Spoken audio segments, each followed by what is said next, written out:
لا حول ولا قوة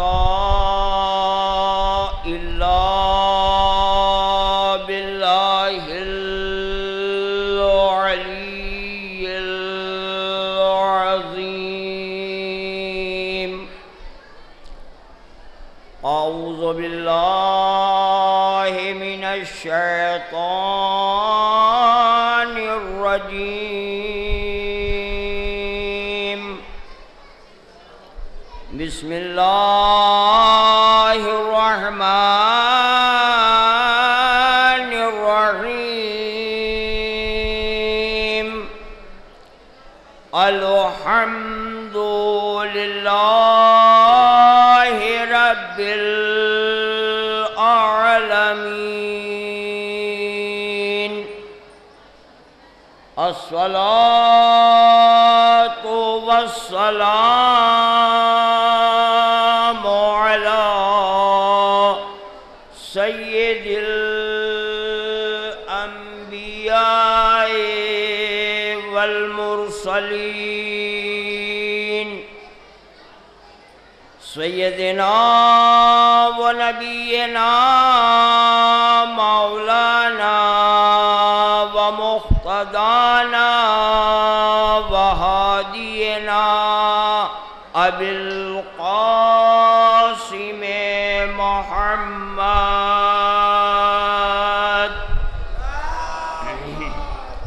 وعلى أهل بيته الطيبين الطاهرين المعصومين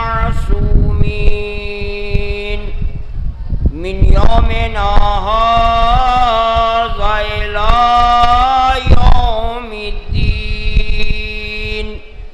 أما بعد فقد قال رسول الله صلى الله عليه وآله وسلم. بسم الله الرحمن الرحيم.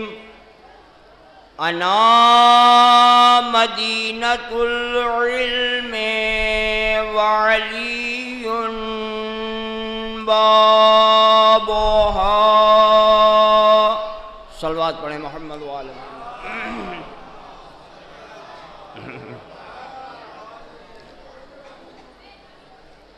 عزیزان محترم،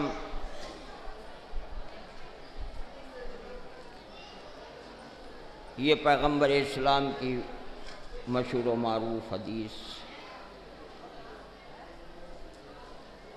اس لیے اس حدیث کو اس وقت کی گفتگو کے لیے منتخب کیا ہے کہ ہم اور آپ باب مدینۃ العلم کی بارگاہ میں حاضر ہیں.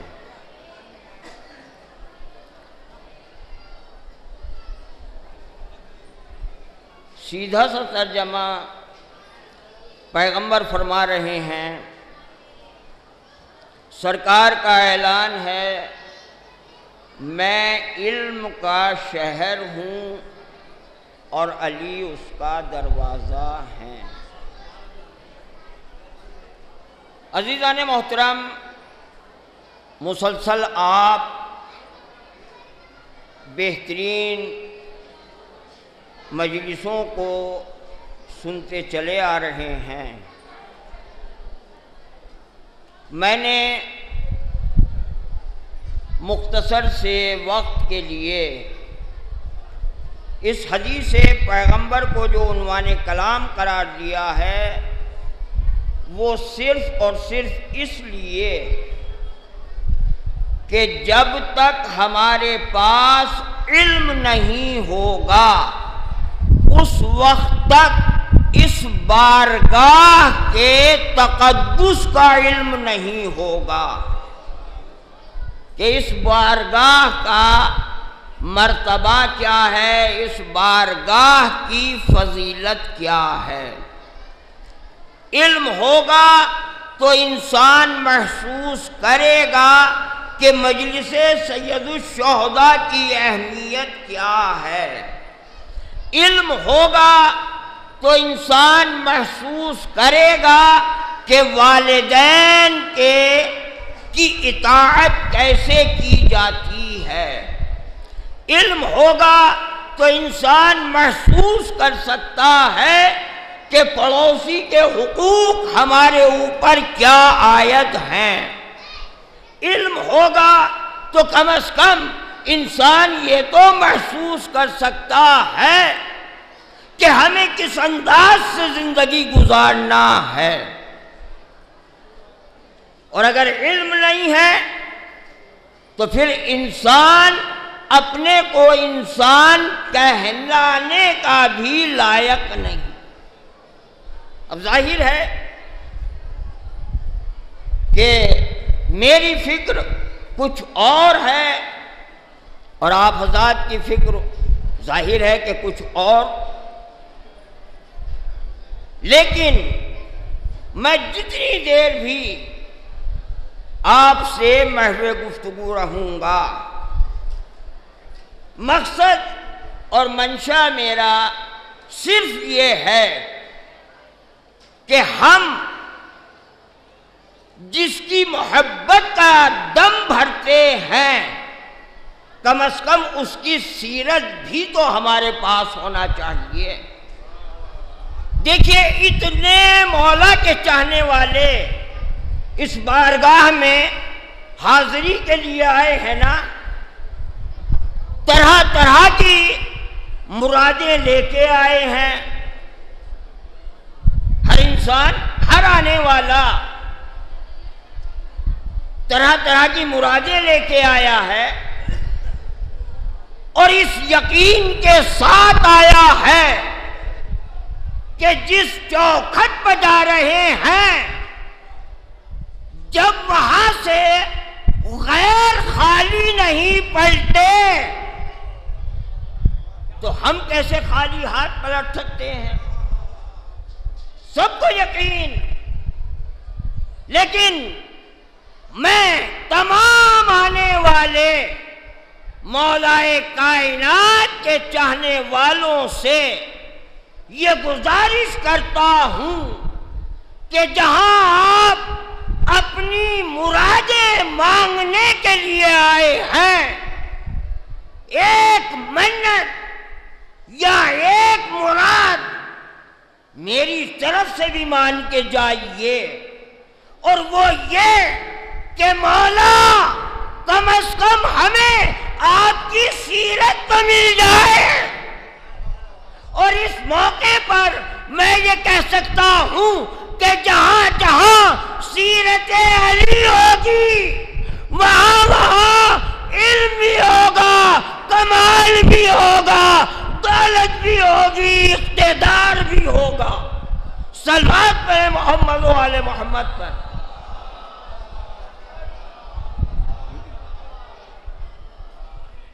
کائنات میں انصاف کیجئے۔ سرکار آگے تشریف لے آئیں تو زیادہ میری حوصلہ افزائی ہوگی۔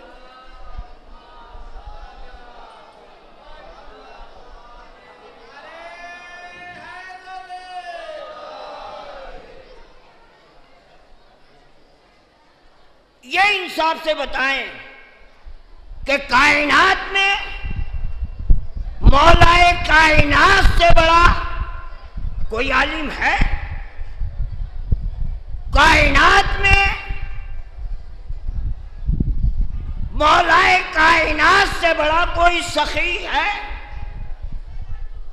اگر میں یہ کہوں تو بھیجا نہیں کہ علی اس ذات گرامی کو کہتے ہیں کہ جہاں سخاوت کو بھی ناز، عبادت کو بھی ناز، طہارت کو بھی ناز اور شجاعت کو بھی فخر ہے یا نہیں؟ علی علم کے اعتبار سے کائنات میں سب سے بلند، اور ہمارا رشتہ ہے علی سے، تو اب ہمیں بھی علم کی بنیاد پر کتنا بلند ہونا چاہیے، ہے یا نہیں؟ اور ایک جملہ اور کہہ دوں، جہاں علم ہوگا وہاں احساس بھی ضرور ہوگا، اور جہاں علم نہیں وہاں احساس نہیں۔ یا یہ کہوں، جہاں علم ہوگا وہاں زندگی ہوگی، جہاں جہالت ہوگی وہاں تاریکی اور ظلمت ہوگی۔ اس لیے کہ علم اہل بیت کی میراث۔ اور آپ دیکھ لیں، بالکل سامنے کی گفتگو کر رہا ہوں، جس علی کی محبت کا ہم دعویٰ کرتے ہیں نا، کائنات میں ان سے بڑا عالم نہیں، اور یہ علم ہی کی وجہ کہ جو مخالفین نے بارہا علی کے علم کا امتحان بھی لیا ہے کہ نہیں، اور تاریخ اسے فراموش نہیں کر سکتی کہ کچھ لوگ علی کے پاس آئے، یہ علم میں اضافے کے لیے نہیں آئے ہیں، بلکہ ظاہر کچھ اور ہے، باطن کچھ اور ہے۔ کہا، اے ابو طالب کے لال، ہم ایک سوال لے کے آئے ہیں۔ کائنات کے مشکل کشا کے لبوں پر مسکراہٹ آئی، اور آپ نے فرمایا، میں جانتا ہوں تم کیا سوال لے کے آئے ہو۔ اب آنے والے ایک دوسرے سے کہہ رہے ہیں کہ ابھی تو ہم نے اپنا سوال سنایا بھی نہیں، اور یہ کہہ رہے ہیں میں جانتا ہوں تم کیا سوال لے کے آئے ہو۔ مولا نے مسکرا کے کہا، بتاؤ کیا سوال لائے ہو۔ کہا، علی سوال سے پہلے ہم یہ اور آپ سے بتا دیں کہ ہم جتنے آنے والے ہیں سوال ایک ہوگا، جوابات آپ الگ الگ دیں گے۔ امامت کے لبوں پر پھر مسکراہٹ آئی، اور آپ نے فرمایا، ٹھیک ہے سوال کرو۔ آنے والے سوال کرتے ہیں، اے ابو طالب کے بیٹے بتائیے، علم بہتر ہے یا مال؟ یہ اس لیے گزارش کر رہا ہوں کہ ہم دولت کمانے کی فکر میں لگے ہیں، علم حاصل کرنے کی کوشش نہیں کر رہے ہیں۔ کالی، یہ بتا دیجئے علم بہتر ہے یا مال؟ مولا نے مسکرا کے فرمایا، علم کے مقابلے میں مال کو کبھی ترجیح دی ہی نہیں جا سکتی۔ علم ہمیشہ بلند رہے گا، مال کی کوئی حیثیت نہیں، دولت کی کوئی وقت نہیں۔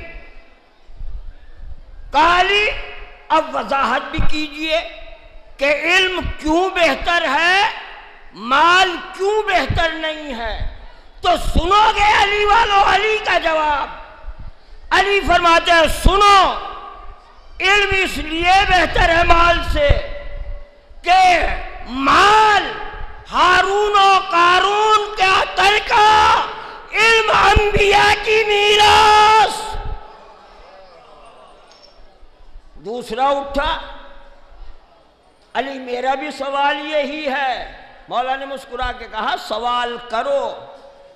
کالی، بتائیے علم بہتر ہے یا مال؟ مولا نے مسکرا کے کہا، علم بہتر ہے۔ کہا کیسے؟ کہا سنو، علم مال سے اس لیے بہتر کہ مال زیادہ عرصے تک رہنے سے کہنا اور پرانا ہو جاتا ہے، علم جتنا پرانا ہوتا جائے گا اتنا ہی نکھار آتا چلا جائے گا۔ اب صلوات پڑھ لے محمد و آل محمد پر.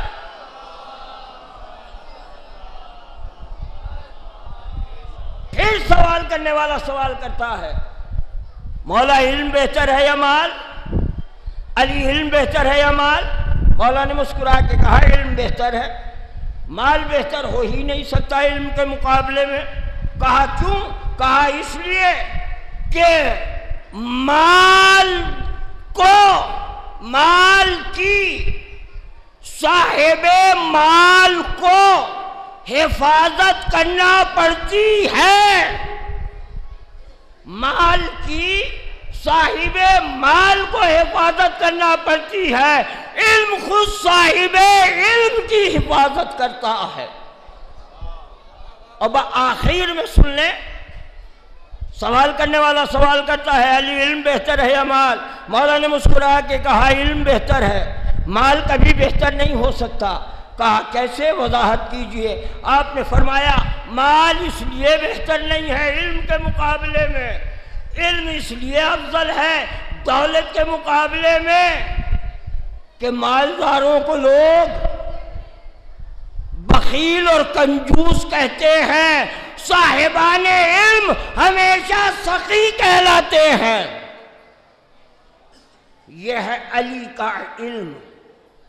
اور بس عزیزو زیادہ وقت نہیں لینا ہے، اس لیے کہ یہ الوداعی مجلس ہے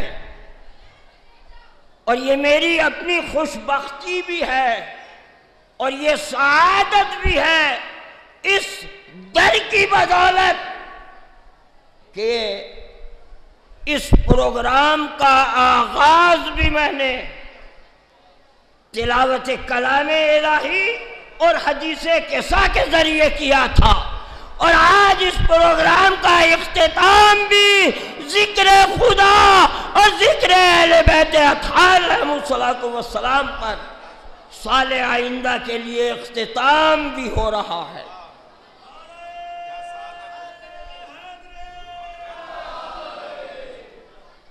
علم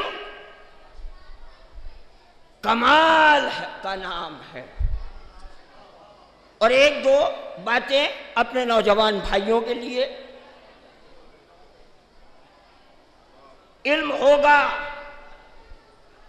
تو کچھ بھی نہ ہو، کم از کم اپنے ماں باپ کے مرتبے کا تو اندازہ ہوگا. اور یہ معصوم کا فرمان ہے کہ جسے اللہ کی خوشنودی چاہیے وہ اپنے والدین کو راضی کر لے. اگر اماں اور ابا راضی تو گویا اس کا پروردگار راضی. ایک شخص 8ویں معصوم کی سرکار میں آیا اور آنے کے بعد اس نے سوال کیا، فرزند زہرا میں نے اپنی بوڑھی ماں کو اپنی پشت پر سوار کر کے 70 مرتبہ حج خانہ خدا کا طواف کرایا، تو آج یہ بتا دیجئے کہ کیا میں نے اپنی ماں کا حق ادا کر لیا؟ تو سنو میرے نوجوانوں، ماں اور باپ کی عظمت کیا ہے،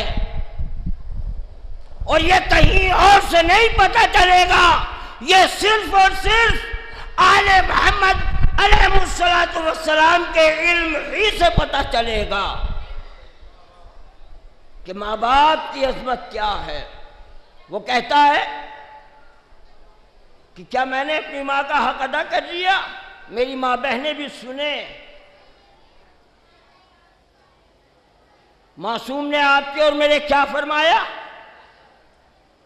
ناممکن ہے. وہ تو یہ سوچ رہا تھا کہ میں نے 70 مرتبہ اپنی پشت پر سوار کر کے اپنی ماں کو خانہ خدا کی زیارت کرائی ہے، تو میں نے حق ادا کر لیا؟ معصوم نے فرمایا ناممکن۔ اب یہ فوراً متحیر ہوا اور کہتا ہے فرزند رسول وضاحت فرمائیں۔ آپ نے فرمایا اے بھائی، تو نے جو 70 مرتبہ اپنی پشت پر سوار کر کے اپنی بوڑھی ماں کو خانہ خدا کی زیارت کرائی ہے، سننا چاہتا ہے کہ تو نے کتنا سا حق اپنی ماں کا ادا کیا؟ کہ یا فرزند زہرا یہی تو میں معلوم کرنا چاہتا ہوں۔ آپ نے فرمایا ابھی تو نے اتنا سا حق ادا کیا ہے کہ جب تو کچھ نہیں کر سکتا تھا اور تیری ماں نے تجھے گیلے سے اٹھا کے سوکھے میں لٹایا، صرف اتنا سا حق تو نے ادا کیا ہے۔ تو یہ ہے میرے عزیزوں، میرے نوجوان بھائیوں، ماں اور باپ کی عظمت۔ اور جہاں ماں اور باپ کا مرتبہ اور وقار قرآن نے فراموش نہیں کیا، جہاں جہاں بھی اللہ نے اپنی عبادت کا مطالبہ کیا ہے وہاں وہاں اللہ نے والدین کی اطاعت کا بھی حکم دیا ہے۔ تو ہم پہچانے کہ ہمارا مقصد زندگی کیا ہے، ہم پہچانے ہمارا مقصد حیات کیا ہے۔ اور ایک جملہ اور کہہ دوں، ہم کم از کم اتنا تو محسوس کریں کہ ہمارا درگاہ عالیہ نجف ہند میں آنے کا مقصد کیا ہے۔ خالی زیارت کر لینا ہی کیا ہمارا مقصد ہے؟ عزیزو نہیں، خالی زیارت کر لینا ہی ہمارا مقصد نہیں ہے، بلکہ اس مقدس مقام پر آنے کا مقصد نفس میں پاکیزگی بھی پیدا ہو۔ اس مقدس مقام پر آنے کا مقصد زبان بھی ہماری کم از کم برائیوں سے محفوظ رہے۔ اس مقدس مقام پر آنے کا مقصد تنہا نوحہ ماتم ہی نہیں ہے، تنہا گریہ و زاری ہی نہیں ہے، یہ تو ہمارے لیے اس قدر ضروری ہے جس قدر ہمارے جسم کے لیے روح ضروری ہے۔ مگر اس کے ساتھ ساتھ سیرت اہل بیت اطہار علیہم الصلوۃ والسلام کا ہونا بہت ضروری ہے۔ اور جب تک ہم حساس نہیں بنیں گے ہم اپنے کو پہچان نہیں پائیں گے۔ جہاں علی کی محبت ہوتی ہے کائنات میں وہ مقام ہی الگ نظر آتا ہے۔ علماء تشریف فرما ہیں، ان سے تصدیق کیجئے۔ دعویٰ ہمارا ہے نا کہ ہم علی والے، میں اکثر جہاں بھی کہیں مجلس پڑھتا ہوں یہ ضرور کہا کرتا ہوں کہ ہم یہ نہ کہیں ہم کو پہچان لو مولا کے عزادار ہیں ہم، ہمیں یہ کہنے کی ضرورت نہیں ہے ہمارا کردار ہمارے مولائی ہونے کی دلیل بنے، ہمارا عمل یہ ثابت کرے کہ ہم مولا والے ہیں۔ تاریخ میں ہے علی کا چاہنے والا علی کی بارگاہ میں آیا، ہاتھوں کو جوڑ کے سوال کرتا ہے، آقا مجھ سے غلطی ہو گئی، گناہ سرزد ہو گیا، مولا نے فرمایا کیا غلطی کی، کیا گناہ کیا؟ کیا علی نہیں جانتے تھے کہ آنے والے کا گناہ کیا ہے؟ کیا علی کو معلوم نہیں تھا کہ آنے والے کی غلطی کیا ہے؟ علی جانتے ہیں، اور اگر میں کروڑوں سلام بھیجوں علی کی بارگاہ میں تو کم ہے، علی نے اس سے سوال کر کے ہمیں قیامت تک کے لیے بتا دیا۔ اور علی تو کہتے ہی اسے ہیں کہ جو دل کی دھڑکنوں کو جانتا ہے، علی نام ہی اس کا ہے۔ کہا بھائی تو نے کیا خطا کی ہے؟ کہ علی مولا میں نے چوری کی ہے۔ یہ بڑا مشہور واقعہ ہے، سنا ہوا ہے، صرف اپنے نوجوان بھائیوں کے لیے گزارش کر رہا ہوں کہ چوری کی ہے۔ مولا نے قمر کو آواز دی، قمر آ گئے، کیا حکم ہے آقا؟ کہا تلوار لے آؤ، تلوار آ گئی۔ مولا نے کہا پھر اپنا گناہ بتا۔ علی میں نے چوری کی ہے، سزا دے دیجئے۔ تو تاریخ میں ہے نا، علی نے انگلیاں قطع کر لی، ادھر علی نے انگلیاں کاٹی، اور کٹی ہوئی انگلیوں سے خون تازہ ٹپکنا شروع ہوا۔ اب اس حساس علی والے نے اپنی زبان کو کھولا، علی کی مدح و ثنا شروع ہو گئی، علی کی قصیدے پڑھتا ہوا علی کی بارگاہ سے چلا۔ تاریخ کہتی ہے کوفے کے چوراہے پر آ کے کھڑا ہو گیا، ہاتھ سے خون تازہ ٹپک رہا ہے، زبان سے ذکر علی ہو رہا ہے۔ لوگوں کا ہجوم لگ گیا، ایک دوسرے سے سوال ہو رہا ہے کیسا شخص ہے؟ انگلیاں کٹنے کے بعد قصیدہ پڑھ رہا ہے۔ لوگوں نے سوال کیا تیری انگلیاں کاٹی کس نے؟ کہا میرے آقا نے۔ کہا جس نے انگلیاں کاٹی اسی کی تعریف کر رہا ہے، اسی کا قصیدہ پڑھ رہا ہے؟ کہا ہاں وہ اسی لائق ہے، وہ اسی لائق ہے۔ تاریخ نے بتا دیا کہ جس دل میں علی کی محبت ہوتی ہے،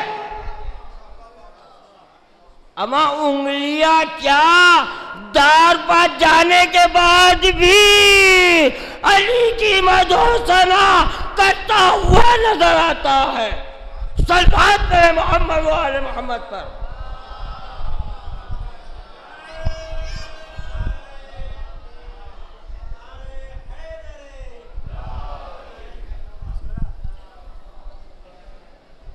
لوگ جمع ہو گئے، علی کی تعریف ہو رہی ہے۔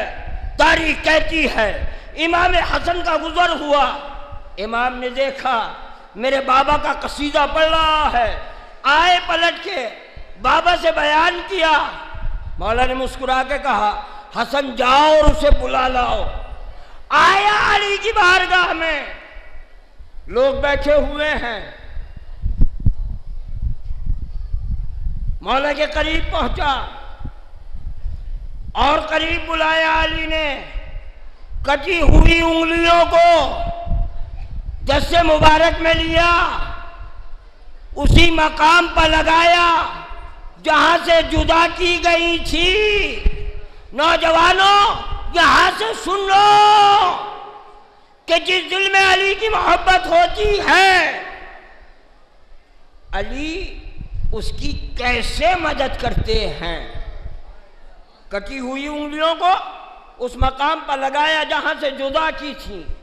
تاریخ میں ہے نا ایسا صحیح و سالم ہاتھ ہو گیا کہ جہاں سے کاٹی گئی تھی انگلیاں اب نشان بھی باقی نہ رہا.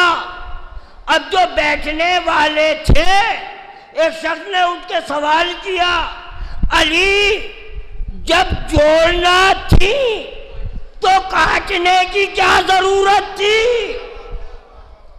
اب جہاں جہاں تک میری آواز جا رہی ہے وہاں تک میں یہ گزارش کروں گا کہ اپنے مولا کا جواب سنو اور پھر گہرائی کے ساتھ یہ سوچنا کہ علی ہمارا کیسا شفیق امام ہے.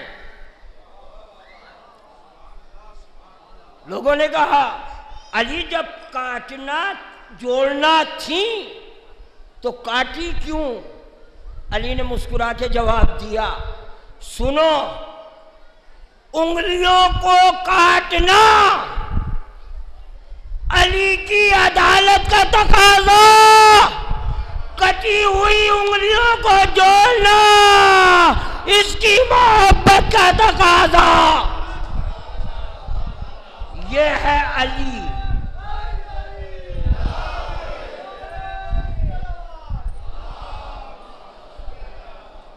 پہچانے کائنات، اور ہمیں کائنات سے بحث نہیں ہے،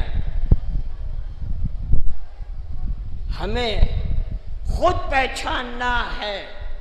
اس لیے کہ مولا ہمارا کائنات کا مولا ہے. ہم خود محسوس کریں کہ علی کی زندگی کیا ہے. یہ تو آپ برابر سنتے ہیں نا کہ علی کے مکان سے ایک ایک رات میں 1,000 تکبیروں کی آوازیں سنائی دی ہیں. اچھا آج میرے نوجوانوں انصاف کرو،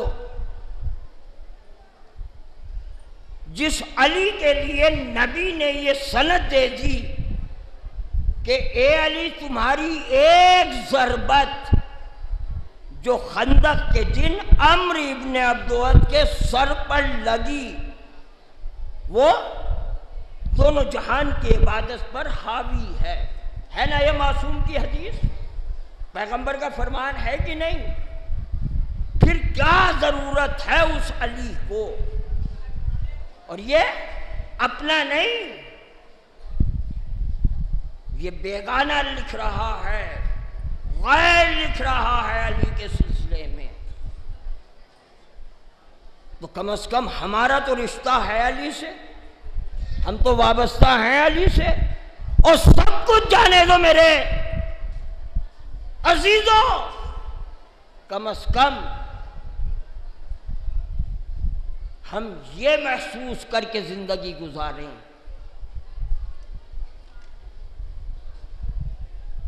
کہ علی نے کس انداز سے اپنی زندگی بسر کی ہے، اور جو علی سے وابستہ ہوا اس نے کس انداز سے اپنی زندگی گزاری. قمبر علی کا رشتہ دار بھی نہیں، علی کے خاندان کا بھی نہیں، یا ہے؟ نہیں نا؟ مگر جب علی سے وابستہ ہوا اور سیرت علی کو اپنایا تو اب قمبر ہے. کس انداز سے زندگی گزاری علی نے؟ علی والو سوچو، غور کرو. پھر اختتام میں بس گزارش کر رہا ہوں، اس لیے کہ دامن وقت میں گنجائش نہیں ہے، بس 2-3 باتیں کہ ہم آل محمد کی محبت کا دم بھرتے ہیں تو اپنے کو اس لائق بنانا پڑے گا. میں یہ کہوں کہ علی ہمارے ہیں تو فخر کی بات نہیں ہے، فخر اس میں ہے کہ میرا آقا کہے کہ یہ میرا ہے. اور جہاں یہ ہوگا وہاں زندگی کا انداز ہی الگ ہوگا۔ کیا کائنات مظلوم امام کے اس فرمان کو فراموش کرے گی؟ جیسے چاہنے والے مجھے ملے، نانا کو نہیں ملے، جیسے چاہنے والے مجھے ملے بابا کو نہیں ملے، جیسے چاہنے والے مجھے ملے بھیا کو نہیں ملے، ایسے چاہنے والے کہ جن کی چاہت پر حسین ابن علی کو ناز ہے۔ میں یہ نہیں کہتا کہ ہم سب حسین کی سیرت پر عمل کریں، ارے جو حسین سے وابستہ رہ کے اپنی زندگی بسر کر گئے ہیں، اس مقدس بارگاہ میں ہاتھوں کو بلند کر کے دعا کریں، پروردگار تجھے واسطہ ہے اس مقدس بارگاہ کا، ہمیں علی کی سیرت پر زیادہ سے زیادہ عمل کرنے کی توفیق عطا فرما۔ یہ تنہا علی ہی کی زندگی نہیں، امام حسن کی بھی زندگی وہی، امام حسین کی بھی زندگی وہی، ذرہ برابر اختلاف نہیں۔ اختلاف وہاں ہوگا جہاں خود ساختہ ہوں گے، یہاں اختلاف کا تصور بھی نہیں۔ یہ تو قول میں بھی ایک ہیں، فعل میں بھی ایک ہیں، عمل میں بھی ایک ہیں، اور ایسے ہیں کہ اگر قول کی بات آتی ہے تو قرآن کہتا ہے بغیر وحی کے بولتے ہی نہیں، اور فعل کی منزل آتی ہے تو قرآن کہتا ہے میرے نبی یہ کنکریاں تم نے نہیں پھینکی، ہم نے پھینکی ہیں۔ اور انتہا ہے آل محمد کی فضیلت کے لیے کہ اللہ جن کی چاہت کو اپنی چاہت کہے اسے کہا جاتا ہے آل محمد۔ عزیزو، لٹ گئی سرکار کربلا میں حسین ابن علی کی۔ مولا اتنا بڑا مجمع یہ آپ کی چوکھٹ پر آیا ہے حاضری کے لیے، مولا ہر چاہنے والے کی مرادوں کو پورا فرمائیں۔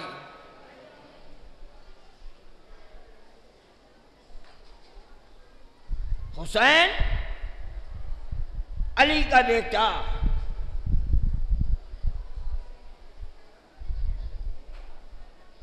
کربلا میں کیوں آئے حسین؟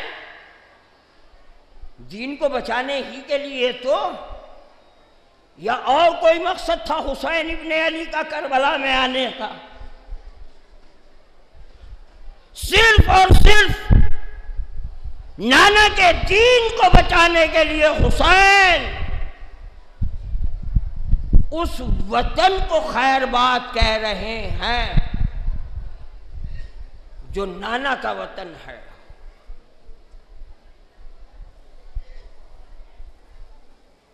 عزیزو،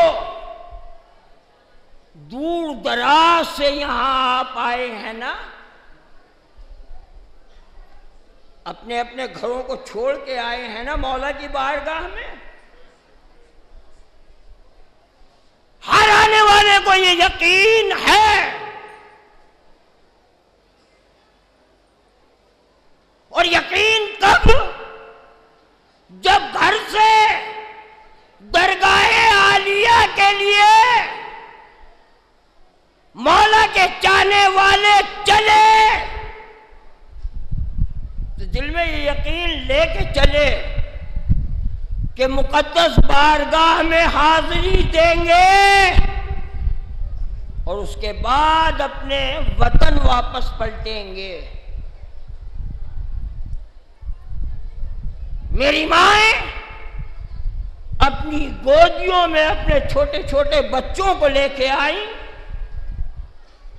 اس یقین کے ساتھ آئی ہیں نا اس بارگاہ میں کہ مولا کی زیارت کا شرف حاصل کر کے پھر اپنے گھروں کو واپس پلٹیں گے۔ خدا اس در کے صدقے میں ہماری ماؤں کی گودیوں کو آباد رکھ۔ سب کو یہ یقین ہے نا، مگر ہائے حسین، جب نبی کے نواسے نے مدینہ چھوڑا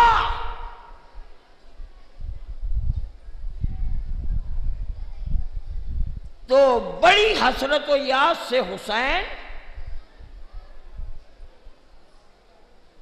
مدینے کے در و دیوار کو حسرت سے دیکھتے ہوئے جا رہے ہیں۔ زینب کو یہ یقین کہ نانا کا وطن چھوٹ رہا ہے،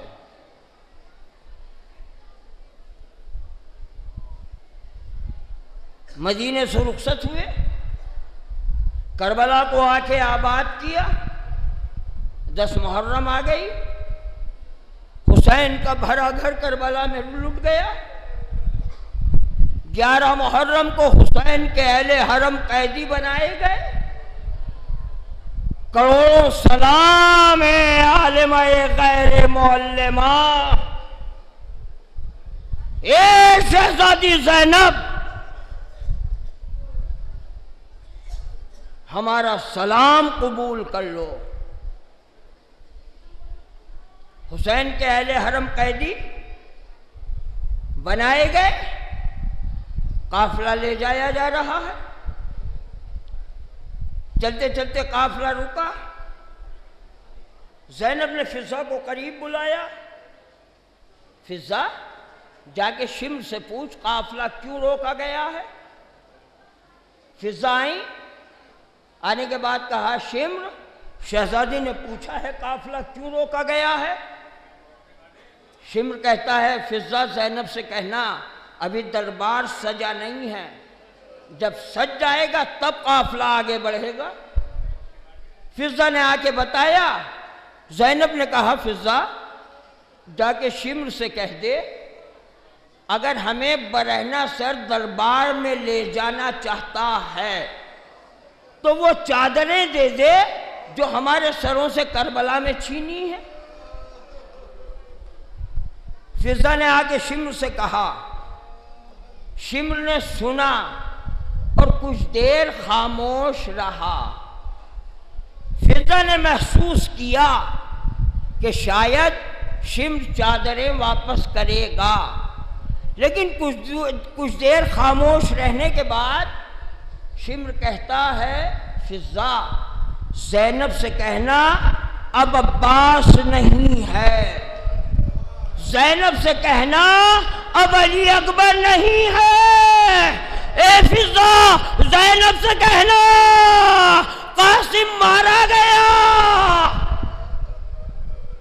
اے فضا زینب سے کہہ دینا اب جو تم چاہو گی وہ نہیں ہوگا بلکہ جو شمر چاہے گا وہ ہوگا۔ فضا نے آ کے شہزادی سے کہا، علی کی بیٹی نے سنا، سننے کے بعد بیویوں کو اپنے قریب بلایا۔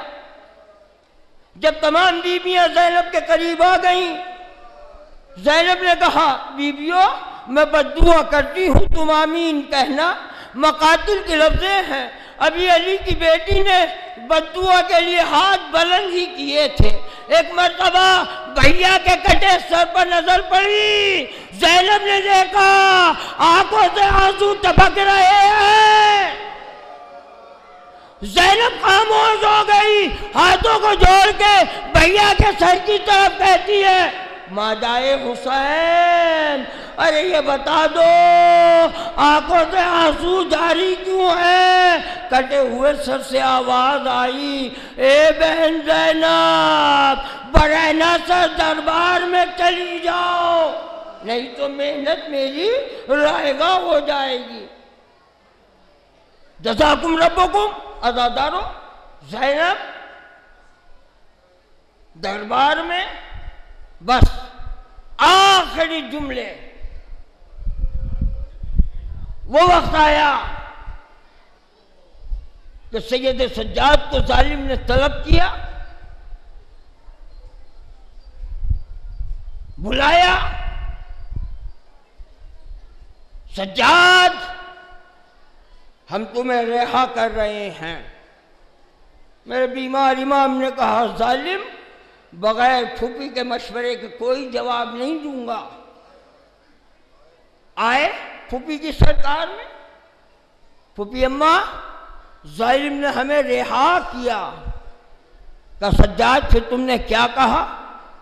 کہا پھوپھی اماں کے مشورے کے بغیر کچھ نہیں کہہ سکتا۔ کہا اے سجاد ظالم سے کہنا زینب پہلے بھیا کا ماتم کرے گی، اس کے بعد زینب یہاں سے کوچ کرے گی۔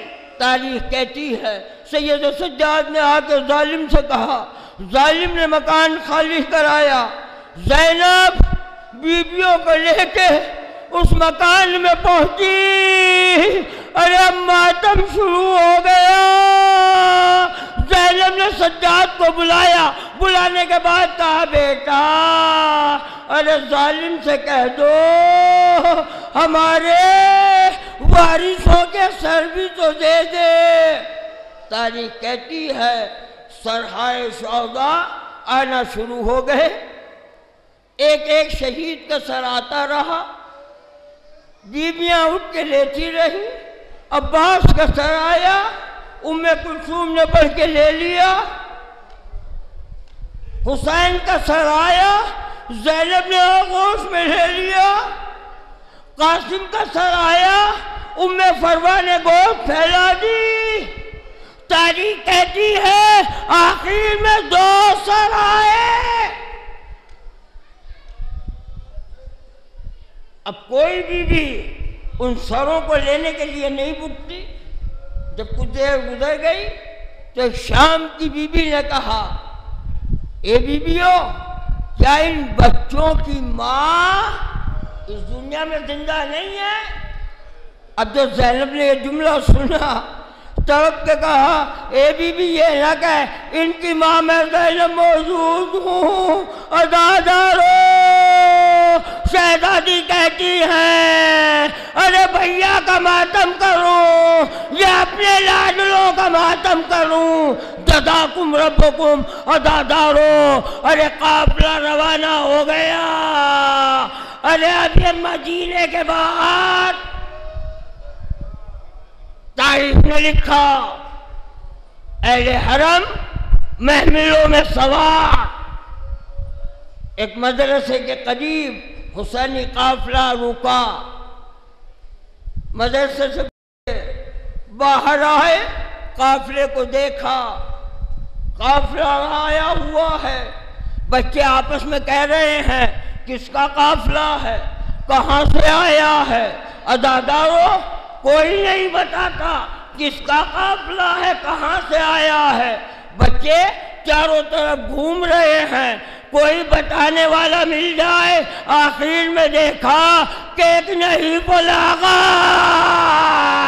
قافلے کے آگے آگے پہنچے بچے، ہاتھوں کو جوڑ کے کہتے ہیں اے بزرگ یہ کس کا قافلہ ہے؟ سید سجاد نے فرمایا بچوں یہ حسین کا قافلہ ہے۔ اب جو بچوں نے حسین کا نام سنا آپس میں کہا اگر یہ حسینی قافلہ ہے تو اس میں ہمارے بچپن کے 2 دوست گئے تھے، پتہ لگاؤ وہ دوست ہمارے کہاں ہیں؟ بچے سید سجاد سے پوچھتے ہیں اے بزرگ اگر یہ واقعی حسینی قافلہ ہے تو دو دوست ہمارے اس قافلے میں گئے تھے، ان کا پتہ بتا دو۔ سجاد کہتے ہیں اے بچوں، ان بچوں کے نام کیا ہیں؟ ان دوستوں کے تمہارے نام کیا ہیں؟ بچے کہتے ہیں اے بزرگ، ایک دوست کا نام اون ہے، دوسرے کا نام محمد ہے۔ اب جو بچوں نے اون و محمد کا نام سنا اور سید سجاد کو سنایا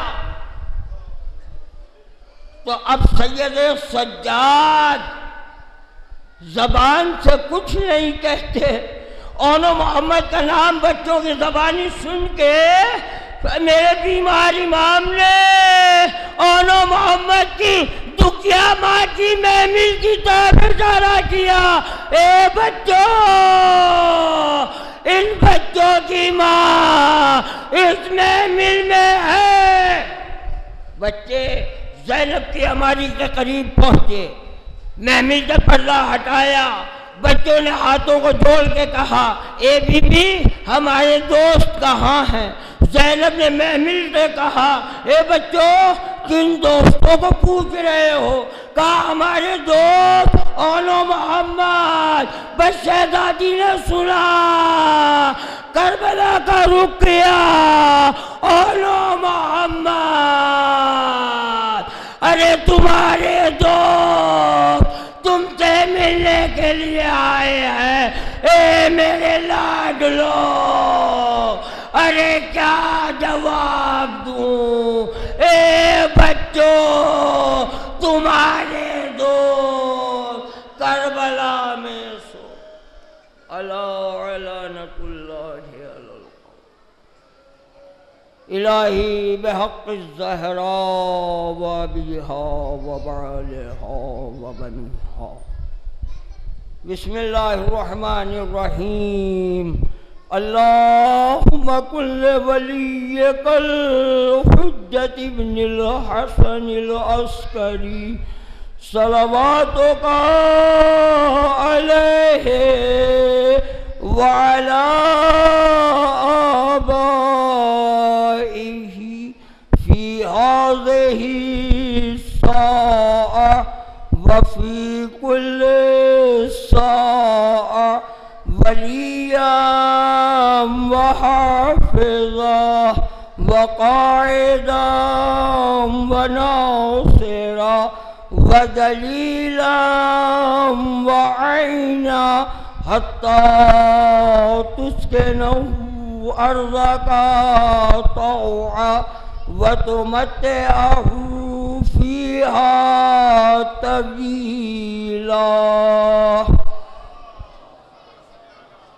پروردگار، اہل بیت اطہار علیہ الصلوۃ والسلام کا واسطہ، اے معبود تجھے اس مقدس بارگاہ کا واسطہ، پروردگار اس مقدس بارگاہ میں آنے والے جملہ مومنین و مومنات کی دلی نیک مرادوں کو پورا فرما۔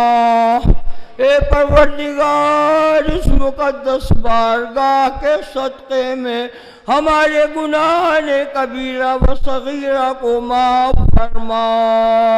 اے پروردگار اس مقدس بارگاہ کے صدقے میں جو پریشان ہیں ان کی پریشانیوں کو دور فرما۔ اے میرے معبود اس مقدس بارگاہ کا واسطہ، پروردگار تمام آنے والے مومنین و مومنات کو آفات دنیاوی، حادثات زمانہ، دشمنوں کے شر سے محفوظ فرما۔ اے پروردگار اس مقدس بارگاہ کے صدقے میں معبود جو بے روزگار ہے روزی عطا فرما۔ اے پروردگار جو بے اولاد ہے اولاد صالح عطا فرما۔ اے پروردگار اس مقدس بارگاہ کے صدقے میں معبود علماء کا سایہ ہمارے سروں پر قائم رکھ، مراج کرام کو طول عمر عطا فرما۔ اے معبود حوضات علمیہ کو دشمنوں کے شر سے محفوظ فرما۔ پروردگار اس مقدس بارگاہ کا واسطہ ہمارے جوانوں کو دشمنوں کے شر سے محفوظ فرما۔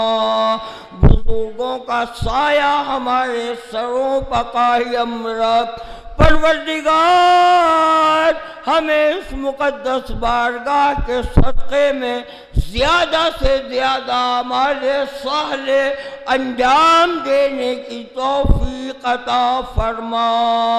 پروردگار اہل بیت اطہار علیہم الصلاۃ والسلام کا واسطہ، اس مقدس بارگاہ کا واسطہ، معبود جو زائرین کرام یہاں آئے ہیں، معبود خیریت سے اپنے گھروں کو واپس جائیں۔ معبود راستے کی تکالیف سے، راستے کی پریشانیوں سے سب کو محفوظ فرما۔ پروردگار اہل بیت اطہار علیہم الصلاۃ والسلام کا واسطہ، معبود کوئی غم نہ دے سوائے غم مظلوم کربلا علیہ الصلاۃ والسلام کے۔ معبود چہر معصومین علیہ الصلاۃ والسلام کے صدقے میں پروردگار جو بیمار ہیں، بیمار امام کے صدقے میں صحت اور شفائے کاملہ عطا فرما۔ اے معبود ہماری ماں بہنوں کو صدقے میں شہزادی کونین کے زیادہ سے زیادہ اعمال صالح انجام دینے کی توفیق عطا فرما۔ پروردگار خصوصاً انتظامیہ کمیٹی کو زیادہ سے زیادہ آنے والوں کی خدمت انجام دینے کی توفیق عطا فرما، ان کی توفیقات میں اضافہ فرما۔ پروردگار جملہ اموات مومنین و مومنات کی مغفرت فرما۔ معبود زمانہ بہت پرآشوب ہے، آقا کے ظہور میں تاجیل فرما، تاجیل فرما، تاجیل فرما۔ ہمیں آقا کے اعوان و انصار میں شمار فرما۔ حضرات ایک مرتبہ اور سورہ حمد اور 3 مرتبہ سورہ توحید کی تلاوت فرمائیں۔